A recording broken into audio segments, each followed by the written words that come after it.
Good evening everyone. आज हम ऊष्मा एवं ऊष्मागतिकी का जो ऑप्शनल है वो देखने जा रहे हैं। थ्योरी मैंने अपने जो चैनल है यूट्यूब चैनल स्टडी उसमें करवा चुकी हूँ। तो आप पहले मेरे चैनल में विजिट कीजिए जिसका नाम है स्टडी। वहाँ आप थ्योरी क्वेश्चन देखने के बाद अगर आप ऑप्शनल सॉल्व करते हो तो आपको ज़्यादा बेनिफिशियल रहेगा, ज़्यादा अच्छे से समझ में आएगा। और मेरे चैनल में छत्तीसगढ़ कंप्यूटर, केमिस्ट्री, फिजिक्स और बायोलॉजी के भी वीडियो डले हुए हैं। अगर आप इससे संबंधित इन सब्जेक्टों से संबंधित वीडियो देखना चाहते हैं तो आप मेरे चैनल पर विजिट कर सकते हैं। ठीक है, तो आज हम देख रहे हैं ऊष्मागतिकी वाला ऑप्शनल ऑप्शनल सॉल्व करेंगे। ठीक है, तो पहला क्वेश्चन क्या बोल रहा है? पहला क्वेश्चन ये बोल रहा है कि 100 डिग्री सेंटीग्रेड की ऊष्मा द्वारा उत्पन्न जलन उसी ताप के पानी द्वारा उत्पन्न जलन से अधिक गंभीर होता है क्योंकि ऑप्शन ए वाष्प एक गैस होती है, वाष्प द्वारा अधिक ऊष्मा दी जाती है, वाष्प अधिक ज्वलनशील होता है और वाष्प द्वारा अधिक दाब उत्पन्न किया जाता है। तो इसका सही आंसर क्या हो जाएगा? मैं आपको 5 सेकंड का समय देती हूँ, आपको पता होगा तो आप कमेंट में आंसर दीजिएगा। ठीक है, ठीक है, तो इसका जो आंसर है वो है ऑप्शन बी। ऑप्शन बी क्या है? वाष्प द्वारा अधिक ऊष्मा दी जाती है। ठीक, तो इसका हम डिटेलिंग भी देख लेते हैं। डिटेलिंग में क्या है इसका? जो 100 डिग्री सेंटीग्रेड की ऊष्मा द्वारा उत्पन्न ज्वलन उसी ताप के पानी द्वारा उत्पन्न जलन से अधिक गंभीर होती है क्योंकि वाष्प में उसकी गुप्त ऊष्मा भी विद्यमान रहती है और 100 डिग्री सेंटीग्रेड के 1 ग्राम द्रव्यमान के जल की अपेक्षा 100 डिग्री सेंटीग्रेड के 1 ग्राम वाष्प में 540 कैलोरी ऊष्मा अधिक होती है। क्या बोल रहे हैं?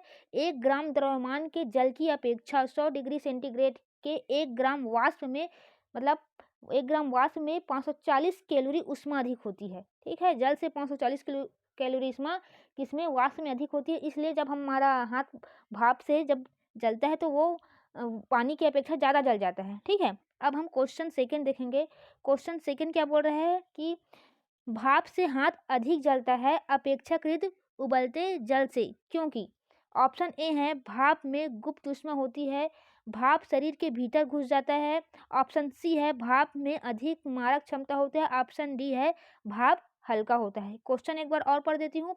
भाप से हाथ अधिक जलता है अपेक्षाकृत उबलते जल से क्योंकि ऑप्शन ए भाप में गुप्त ऊष्मा होती है, ऑप्शन बी भाप शरीर के भीतर घुस जाता है, ऑप्शन सी भाप में अधिक मारक क्षमता होती है, ऑप्शन डी भाप हल्का होता है। तो डिटेलिंग से आपको पता चल गया होगा कि इसका आंसर आएगा ए भाप में गुप्त ऊष्मा होती है। ठीक, अब हम क्वेश्चन नंबर क्या देखेंगे? क्वेश्चन नंबर हम देखेंगे थर्ड। क्वेश्चन नंबर थर्ड क्या है? एक ग्राम 1 ग्राम बर्फ को 0 सेल्सियस तापक्रम से वाष्प में 100 डिग्री सेल्सियस तापक्रम तक ले जाने के लिए कितने कैलोरी ऊष्मा की आवश्यकता होती है? ऑप्शन ए है 80, ऑप्शन बी है 336, ऑप्शन सी है 720, ऑप्शन डी है 620। तो इसका सही आंसर क्या हो जाएगा? इसका सही आंसर हो जाएगा ऑप्शन सी 720। इस तरह का न्यूमेरिकल मैंने अपने थ्योरी क्लास में सॉल्व करवाया है, तो आप उसमें विजिट कीजिए और आप इसका सॉल्व करना सीख जाएंगे। ठीक है, तो अब हम देखते हैं क्वेश्चन नंबर 4। ठीक, क्वेश्चन नंबर 4 क्या बोल रहा है कि कितना तापमान होने पर पाठ्यांक सेल्सियस और फ़ारेनहाइट तापमापियों में एक ही होगा? ऑप्शन ए है -40 डिग्री, बी है 212, सी है 40 और डी है 100। एक बार क्वेश्चन और पढ़ देती हूँ। कितना तापमान होने पर पाठ्यांक सेल्सियस और फ़ारेनहाइट तापमापियों में एक ही होगा? Option A -40, option B 212, option C 40, option D क्या 100। तो इसका आंसर हो जाएगा ऑप्शन ए -40। ठीक, ये भी मैंने अपने थ्योरी वाले क्लास में क्या किया है, इसका न्यूमेरिकल सॉल्व करवाया है कि ये कैसे -40 आया है। ठीक है, तो आप उसमें विजिट करके देख सकते हैं। कितने डिग्री पर सेंटीग्रेड एवं फ़ारेनहाइट तापक्रम समान रहते हैं? क्वेश्चन नंबर 5 क्या है? कितने डिग्री पर सेंटीग्रेड एवं फ़ारेनहाइट तापक्रम समान रहते हैं। तो ऑप्शन ए है 100 डिग्री पर, ऑप्शन बी है 80 डिग्री पर, ऑप्शन सी है -32 डिग्री पर, ऑप्शन डी है -40 डिग्री पर। ये क्वेश्चन रिपीट हुआ है, वही ऊपर का क्वेश्चन है, ठीक है। तो इसका आंसर क्या आ जाएगा, इसका आंसर आ जाएगा -40 डिग्री पर, ठीक। अब हम देखते हैं क्वेश्चन नंबर 6। क्वेश्चन नंबर 6 क्या बोल रहा है, क्वेश्चन नंबर 6 है किस बिंदु पर फ़ारेनहाइट तापक्रम सेंटीग्रेड तापक्रम का 2 गुना होता है, ठीक। तो ऑप्शन ए है -6.7 डिग्री सेल्सियस, ऑप्शन बी है -12.3 डिग्री सेल्सियस, ऑप्शन सी है 12.3 डिग्री सेल्सियस और ऑप्शन डी है 160 डिग्री सेल्सियस, ठीक। तो इसका आंसर क्या हो जाएगा, इसका आंसर हो जाएगा डी 160 डिग्री सेल्सियस, ठीक। अब हम क्वेश्चन नंबर देख रहे हैं 7। तो क्वेश्चन नंबर 7 क्या बोलता है, एक स्वस्थ मनुष्य के शरीर का तापमान होता है। ऑप्शन ए है 37 डिग्री सेल्सियस, ऑप्शन बी है 37 डिग्री फ़ारेनहाइट, ऑप्शन सी है 98.4 डिग्री सेल्सियस और ऑप्शन डी है 98.4 डिग्री केल्विन, ठीक। एक बार क्वेश्चन और रिपीट कर दूं, एक स्वस्थ मनुष्य के शरीर का तापमान होता है। ऑप्शन ए है 37 डिग्री सेल्सियस, ऑप्शन बी है 37 डिग्री फ़ारेनहाइट, ऑप्शन सी है 98.4 डिग्री सेल्सियस और ऑप्शन डी है 98.4 डिग्री केल्विन, ठीक। तो इसका आंसर क्या हो जाएगा, इसका आंसर होगा ए, क्या 37 डिग्री सेल्सियस। इसका हम डिटेलिंग बता देते हैं। देखो, एक स्वस्थ मनुष्य के शरीर का तापमान 36.9 डिग्री सेल्सियस या 98.6 डिग्री फ़ारेनहाइट होता है। यदि शरीर का तापमान इससे कम या ज़्यादा होता है तो आदमी बीमार पड़ जाता है। यदि शरीर के तापमान अर्थात 37 डिग्री सेल्सियस को केल्विन में बदलेंगे तो इसका मान 273 प्लस 37 इक्वल टू क्या आ जाएगा, 310 केल्विन होगा। मतलब क्या क्या बोल रहा है इसमें कि अगर हमको पूछेगा कि सेल्सियस में हमारे शरीर का सामान्य ताप कितना होता है तो क्या बोलेंगे 36.9 या लगभग 9 है तो इसको हम 37 भी ले सकते हैं। फ़ारेनहाइट में पूछेगा तो क्या बोलेंगे 98.6 फ़ारेनहाइट होगा और केल्विन में एक मानव का सामान्य शरीर का सामान्य ताप क्या होता है वो 310। मैंने इसको अपने थ्योरी क्लास में पढ़ाया है, ठीक है। मानव शरीर का सामान्य तापक्रम 98.4 फ़ारेनहाइट है, इसके बराबर 0 सेल्सियस में तापक्रम है। क्वेश्चन नंबर क्या है, क्वेश्चन नंबर हम 8 देख रहे हैं कि मानव शरीर का सामान्य तापक्रम 98.4 सेल्सियस फ़ारेनहाइट है, 4 डिग्री फ़ारेनहाइट है, इसके बराबर 0 सेल्सियस का तापक्रम है। ऑप्शन ए क्या है 40.16, बी है 36.89, सी है 35.72 और डी है 32.36, ठीक। तो इसका आंसर क्या हो जाएगा, इसका आंसर होगा बी, क्या 36.89, ठीक। अब हम देखने जाएंगे, अब हम देखेंगे क्वेश्चन नंबर 9 देखेंगे। क्वेश्चन नंबर 9 क्या है, केल्विन मान से मानव शरीर का सामान्य ताप है।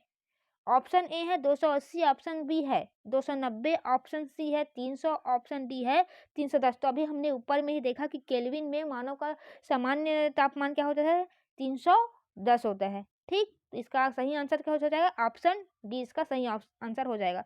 अब हम देखते हैं क्वेश्चन नंबर क्या 10 देखते हैं, ठीक है। तो क्वेश्चन नंबर 10 क्या बोल रहे हैं, सेल्सियस स्केल पर मानव शरीर का सामान्य तापमान होता है। ऑप्शन ए है 310, ऑप्शन बी है 98.4 डिग्री, ऑप्शन सी है 36.9 डिग्री, ऑप्शन डी है 31.5 डिग्री। तो इसका सही आंसर हो जाएगा ऑप्शन सी 36.9 डिग्री, ठीक। अब हम देखने जा रहे हैं क्वेश्चन नंबर 11। तो क्वेश्चन नंबर 11 क्या बोल रहा है कि ठंडे देशों में पारे के स्थान पर एल्कोहल को तापमापी द्रव के रूप में वरीयता दी जाती है क्योंकि ऑप्शन ए क्या बोल रहा है, ऑप्शन ए बोल रहा है एल्कोहल का द्रवणांक निम्नतर होता है, एल्कोहल उष्मा का बेहतर संचालक होता है, एल्कोहल पारा से अधिक सस्ता होता है, एल्कोहल का विश्व उत्पादन पारे से अधिक होता है। एक बार और क्वेश्चन पढ़ती हूँ। ठंडे देशों में पारे के स्थान पर अल्कोहल को तापमापी द्रव के रूप में वरीयता दी जाती है क्योंकि ऑप्शन ए है अल्कोहल का द्रव्यांक निम्नतर होता है। अल्कोहल उष्मा के बेहतर संचालक होते हैं। अल्कोहल पारे से अधिक सस्ता होता है। अल्कोहल का विश्व उत्पादन पारा से अधिक होता है। तो इसका ऑप्शन क्या आएगा? इसका सही आंसर होगा ए। ठीक, अल्कोहल का द्रवणांक निम्नतर होता है, मतलब अल्कोहल का जो फ्रीजिंग पॉइंट है वो बहुत निम्न होता है। ये क्या, अल्कोहल जो है ये -115 डिग्री पर जमता है। अल्कोहल कितने में जलता है? -115 डिग्री पर जमता है। और पारा जो होता है वो -36 डिग्री पर ही जम जाता है। इसलिए क्या करते हैं हम, पारे का जगह ठंडे प्रदेशों में पारे का जगह अल्कोहल का प्रयोग करते हैं। ठीक है, तो इसका हम डिटेलिंग देख रहे हैं क्वेश्चन 11 का। क्वेश्चन 11 का क्या है, डिटेलिंग है। अल्कोहल का द्रव्यांक निम्नतर होने के कारण ठंडे स्थानों पर इसका हिमांक काफी नीचे होता है, जिससे शून्य से काफी कम तापमान हो जाने पर भी यह द्रव अवस्था में ही बना रहता है। यही कारण है कि ठंडे देशों के लिए पारे की अपेक्षा अल्कोहल तापमापी बेहतर साबित होता है। अब हम देखते हैं क्वेश्चन नंबर 12। तो क्वेश्चन नंबर 12 क्या बोल रहा है कि क्वेश्चन नंबर 12 है स्वचालित इंजनों हेतु निम्नलिखित में से कौन सा एक हिमरोधी के तौर पर प्रयुक्त होता है? तो ऑप्शन ए है एथेनॉल, ऑप्शन बी है एथिलीन ग्लाइकोल, ऑप्शन सी है मेथेनॉल और ऑप्शन डी है प्रोपिल एल्कोहल। तो इसका सही आंसर क्या हो जाएगा? इसका सही आंसर होगा option number B ethylene glycol. ठीक, तो इसका हम डिटेलिंग देखते हैं। इसका डिटेलिंग क्या है? स्वचालित इंजनों में एथिलीन ग्लाइकोल का प्रयोग हिमरोधी के रूप में किया जाता है। जब जल के साथ एथिलीन ग्लाइकोल को मिलाया जाता है तो मिश्रण का हिमांकन 0 सेल्सियस से घट जाता है, जिससे ठंडे देशों में स्वचालित इंजनों में पानी नहीं जमता। ठीक, ये होगा इसका डिटेलिंग। अब हम देखते हैं क्वेश्चन नंबर 11। क्वेश्चन नंबर 11 क्या बोल रहा है? परम शून्य ताप क्या है? ऑप्शन ए है किसी भी तापमान पैमाने का आरंभिक बिंदु, सैद्धांतिक रूप से न्यूनतम संभव तापमान। ऑप्शन सी है वह तापमान जिस पर सभी द्रव पदार्थों के वाष्प जम जाते हैं। ऑप्शन डी है वह तापमान जिस पर सभी पदार्थ वाष्पीय प्रवस्था में होते हैं। तो इसका कौन सा ऑप्शन सही होगा? इसमें ऑप्शन बी सही है। क्या है? सैद्धांतिक रूप से न्यूनतम संभव तापमान। ये क्या है? ये आंसर सही है। इसका डिटेलिंग क्या है? इसका डिटेलिंग है परम शून्य सैद्धांतिक रूप से न्यूनतम संभव तापमान है। इस ताप पर आणविक ऊर्जा न्यूनतम होती है। परम शून्य तापमान केल्विन स्केल पर 0 केल्विन जबकि सेल्सियस स्केल पर -273.15 डिग्री सेल्सियस परिभाषित किया गया है। ठीक, अब देखते हैं क्वेश्चन नंबर 14। तो क्वेश्चन नंबर 14 क्या है? गर्म करने से विस्तारण। ऑप्शन ए है केवल ठोस पदार्थों में होता है, पदार्थ का भार बढ़ा देता है, पदार्थ का घनत्व घटा देता है, और क्या है, सभी, ऑप्शन डी है सभी द्रव और ठोस पदार्थों में समान दर से होता है। तो इसका सही आंसर होगा ऑप्शन सी। क्या होगा? पदार्थ का घनत्व घटा देता है। क्या करता है ये? पदार्थ का जो घनत्व होता है उसको घटा देता है। तो इसका डिटेलिंग देखते हैं। इसका डिटेलिंग है किसी पदार्थ का घनत्व उसके द्रव्यमान तथा उसके आयतन का अनुपात होता है, अर्थात घनत्व इज इक्वल टू होता है क्या? द्रव्यमान बटे आयतन। गर्म करने पर किसी पदार्थ के आयतन में वृद्धि होती है, अतः उसका घनत्व घट जाता है। किसी पदार्थ के घनत्व उसके आयतन का व्युत्क्रमानुपाती होता है। ठीक, अब हम देखते हैं क्वेश्चन नंबर 15। जब बर्फ पिघलती है तब ऑप्शन ए है आयतन बढ़ता है, ऑप्शन बी है आयतन घटता है, ऑप्शन सी है द्रव्यमान बढ़ता है, ऑप्शन डी है द्रव्यमान घटता है। ठीक, तो आप आंसर दीजिएगा कमेंट में। तो इसका हम सही आंसर आपको बता देते हैं। सही आंसर है बी, आयतन घटता है। ठीक, इसका डिटेलिंग देखते हैं। ढला ढले हुए लोहा, बर्फ, एंटीमनी, बिस्मत, पीतल आदि गलने पर आयतन में क्या होते हैं, सिकुड़ते हैं। इस प्रकार के ठोस अपने ही गले द्रव में प्लावन करते हैं यानी कि तैरते हैं। ठीक, क्या ढला हुआ लोहा, बर्फ, एंटीमनी, बिस्मत, पीतल आदि गलने पर आयतन में क्या होते हैं, सिकुड़ते हैं। इस प्रकार के ठोस अपने ही गले द्रव पर प्लावन करते हैं यानी कि तैरते हैं। अब हम देखते हैं क्वेश्चन नंबर 16। क्वेश्चन नंबर 16 क्या पूछ रहा है, थर्मोस्टेट का प्रयोजन होता है ऑप्शन ए तापमान को नापना, ऑप्शन बी तापमान को बढ़ाना, ऑप्शन सी तापमान को स्थिर रखना, ऑप्शन डी तापमान को विद्युत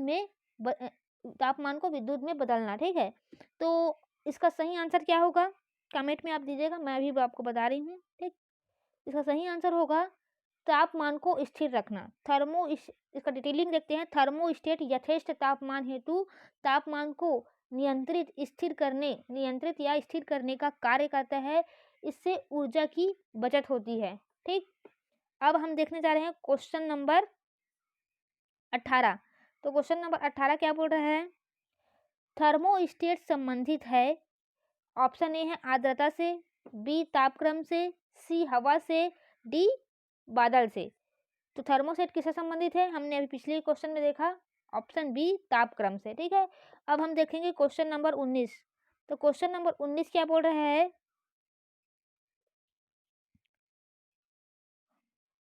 क्वेश्चन नंबर 19 है ताप स्थायी खाली स्थान स्थिर बनाए रखने का एक साधन है। ताप स्थायी खाली स्थान स्थिर बनाए रखने का एक साधन है। ऑप्शन ए करंट यानी कि विद्युत प्रवाह, टेम्परेचर यानी कि ताप, ऑप्शन सी प्रेशर यानी कि दाब, और डी हीट रेडिएशन यानी कि उष्मा विकिरण। तो अभी हम देख चुके हैं, इसका सही आंसर होगा 20 का ऑप्शन बी टेम्परेचर यानी कि ताप। ठीक, अब हम देखने जा रहे हैं क्वेश्चन नंबर 20। तो क्वेश्चन नंबर 20 क्या है, क्वेश्चन नंबर 20 बोल रहा है रेफ्रिजरेटर में थर्मोस्टेट का कार्य है। ऑप्शन ए तापमान को कम करना, हिमायन ताप को बढ़ाना, एक समान तापमान को बनाए रखना, गलनांक को घटाना। रेफ्रिजरेटर में थर्मोस्टेट का कार्य है, ऑप्शन ए तापमान को कम करना, ऑप्शन बी हिमायन ताप को बढ़ाना, ऑप्शन सी एक समान तापमान को बनाए रखना, ऑप्शन डी क्या गलनांक को घटाना। ठीक, तो इसका आंसर आपको पता चल गया होगा, क्योंकि ये जो पहले क्वेश्चन देखे हैं उसी से संबंधित है। तो इसका आंसर हो जाएगा ऑप्शन सी एक समान तापमान को बनाए रखना। ठीक, अब हम क्वेश्चन नंबर 22 देखते हैं।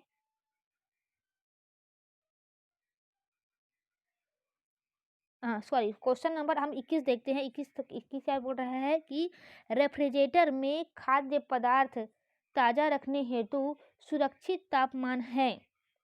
Option A 4 degree Celsius, option B 8 degree Celsius, option E 0 degree Celsius, option D 10 degree Celsius. तो इसका आंसर हो जाएगा ऑप्शन ए 4 डिग्री सेल्सियस। तो इसका हम डिटेलिंग देखते हैं। इसका डिटेलिंग क्या है कि 40 से 140 डिग्री फ़ारेनहाइट के 40 से 140 डिग्री फ़ारेनहाइट के मध्य तापमान में बैक्टीरिया जीवाणु उत्पन्न होने का खतरा सर्वाधिक होता है। इसलिए इसे खतरनाक क्षेत्र कहते हैं, और यही कारण है कि रेफ्रिजरेटर में खाद्य सामग्री के रखने के स्थान का तापमान 40 डिग्री फ़ारेनहाइट से कम उत्तम माना जाता है। अंतर्राष्ट्रीय मानकों के अनुसार यह तापमान 36 डिग्री फ़ारेनहाइट से 38 डिग्री फ़ारेनहाइट यानी कि सेल्सियस में इसको बोलेंगे 1.7 डिग्री सेल्सियस से 3.3 डिग्री सेल्सियस निर्धारित किया गया है। चूँकि यह परिसीमन 4 डिग्री सेल्सियस के अंदर है, इसलिए सही उत्तर विकल्प क्या लेंगे, हम ए लेंगे। ठीक है, तो क्वेश्चन क्या था, रेफ्रिजरेटर में खाद्य पदार्थ ताज़ा रखने हेतु सुरक्षित तापमान क्या है। ऑप्शन था A 4 degree Celsius, option B 8 degree Celsius, option C 0 degree Celsius, option D क्या 10 डिग्री सेल्सियस। तो इसमें सही आंसर क्या हो जाएगा, ऑप्शन ए 4 डिग्री सेल्सियस। ठीक, तो अब हम क्वेश्चन नंबर क्या देखेंगे, अब हम क्वेश्चन नंबर देखेंगे 22। क्वेश्चन नंबर 22 क्या है? क्वेश्चन नंबर 22 है, जब सिले बिस्कुट को थोड़ी देर के लिए फ्रिज के अंदर रखा जाता है तो वह कुरकुरा हो जाता है, क्योंकि ऑप्शन ए, ठंडे से अतिरिक्त नमी बाहर आ जाती है। ऑप्शन बी, फ्रिज के अंदर आर्द्रता कम होती है इसलिए अतिरिक्त नमी अवशोषित हो जाती है। ऑप्शन नंबर सी, फ्रिज के अंदर आर्द्रता अधिक होती है इसलिए अतिरिक्त नमी अवशोषित हो जाती है। ऑप्शन डी, फ्रिज के अंदर दाब अधिक होता है जिससे अधिक नमी बाहर आने के बाद ऑप्शन डी है, फ्रिज के अंदर दाब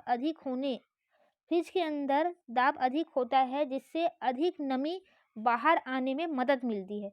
तो इसका सही आंसर क्या होगा? इसका सही आंसर होगा ऑप्शन बी, फ्रिज के अंदर आर्द्रता कम होती है इसलिए अतिरिक्त नमी अवशोषित हो जाती है। ठीक, इसका हम डिटेलिंग देखते हैं। आधुनिक फास्टर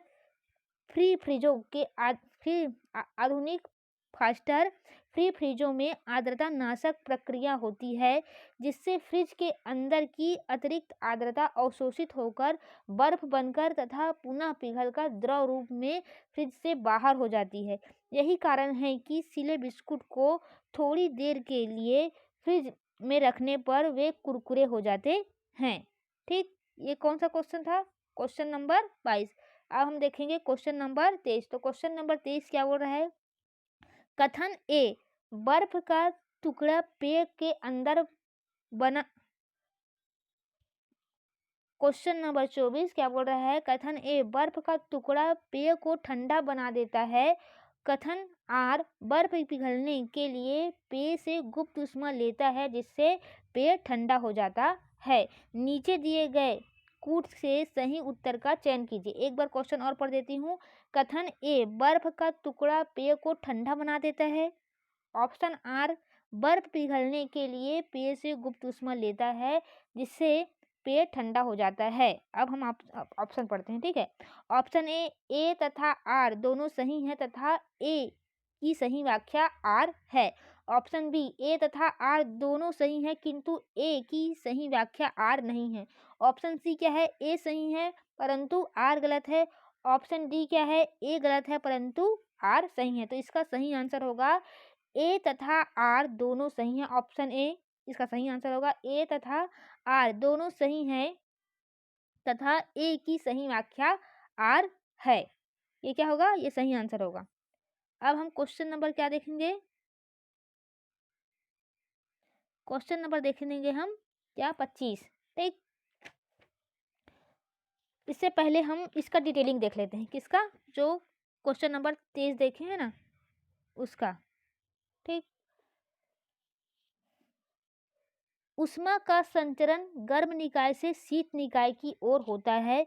पेय से गुप्त ऊष्मा प्राप्त कर बर्फ पिघलने लगती है जबकि ऊष्मा का ह्रास होने के कारण पेय ठंडा हो जाता है। क्या बोल रहा है? ऊष्मा का संचरण गर्म निकाय से शीत निकाय की ओर होती है।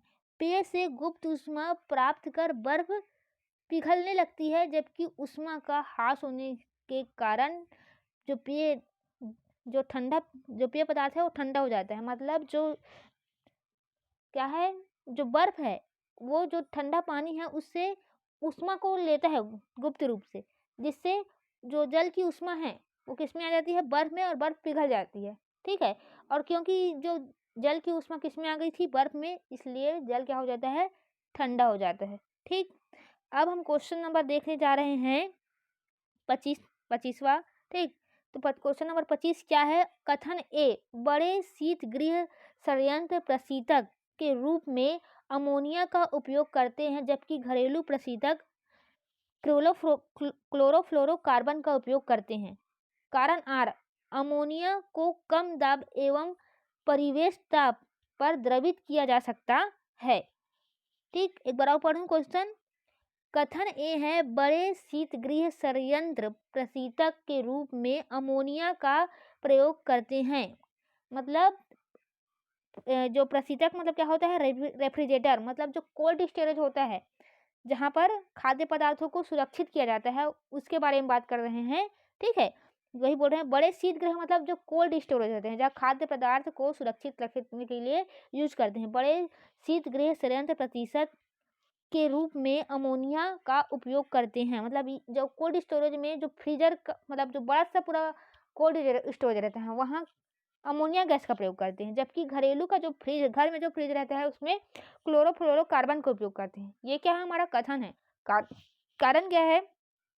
कारण है अमोनिया को कम दाब एवं परिवेश ताप पर द्रवित किया जा सकता है। इस कारण से हम क्या क्या बोल रहे हैं कि जो बड़े शीतगृह हैं वहाँ अमोनिया का प्रयोग करते हैं। ये कारण बता रहा है अमोनिया का प्रयोग करने का। अब आप इसका option soon low. A, option A बोल रहा है ए और आर दोनों सही हैं और आर ए का सही स्पष्टीकरण है। ऑप्शन बी है ए और आर दोनों सही है किंतु आर ए का सही स्पष्टीकरण नहीं है। ऑप्शन सी है ए सही है परंतु आर गलत है। ऑप्शन डी है ए गलत है परंतु आर सही है। तो इसका सही आंसर है ए सही है परंतु आर गलत है। जो कथन है वो सही है लेकिन जो कारण है ना वो गलत है। इसका हम अब डिटेलिंग देखते हैं। कथन ए सही है जबकि कारण आर गलत है, क्योंकि अमोनिया को द्रवित करने के लिए उच्च दाब तथा परिवेश दाब की आवश्यकता होती है। ठीक, इसकी तरह किसकी आवश्यकता होती है? उच्च दाब। लेकिन जो कारण आर बताया गया है उसमें क्या बोल रहा है? अमोनिया को कम दाब में और परिवेश ताप में द्रवित किया जा सकता है। तो जो दाब है उसको कम बोला है, वो दाब कैसा होना चाहिए? वो दाब होना चाहिए उच्च दाब। ठीक, तो आज हमने इसका 25 MCQ क्वेश्चन किए हैं ऊष्मागतिकी के। अभी आने वाले आगे क्लास में मैं इसके और MCQ लेके आऊँगी। तो अगर आपको ये क्लास अच्छा लग रहा होगा तो लाइक कीजिए, शेयर कीजिए, ठीक है। और आप इसका थ्योरी क्लास देखना चाहें तो आप मेरे चैनल में विजिट कर सकते हैं। तो आगे अब अगले क्लास में हम मिलते हैं। तो थैंक यू।